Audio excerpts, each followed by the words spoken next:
كنختموا لكم، رجعنا لكم بهذا الفيديو ديال البقوله اللي ديجا فورتها من قبل وكانت عندي كونجولي. غنشارك معكم طريقه الشرموله ديالها. عملنا طاجين في نار هادئه، كنعملوا البقوله ديالنا، كنضيفوا عليها الزيت بلديه،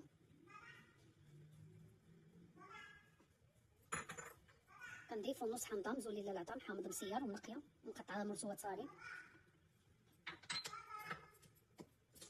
كنضيفوا معلقه ديال الهريسه. الا كانت عندكم حاره بزاف عملوا غير نص معلقه. هذه هريسه منزليه، تنشارك معكم الطريقه ديالها، الا بغيتو خليهم لي في التعليقات. هذا الربيع حتى هو كنعدلو بطريقه منزليه، غنعدل 2 معالق كبارين ديال الربيع. الا بغيتو حتى هو الطريقه ديالو خليو لي في التعليقات نشاركها معكم. وعندنا هنايا الثومه معجونه اللي ديجا شاركتها معكم في اليوتيوب، ملعقه ونصف، حيت البقوله ديال الثومه. غنوضعو قليل من الملح لان الحامض مسير مالح، وديجا انا الثومه كنعمل فيها الملح ملي كنجي نطحنو. رجعنا لكم بعد ما البقوله ديالنا شربت لي قامه وتشحرتنا وطابت مزيان، خصها تجي على هذا الشكل هذا، تجي ناشفه.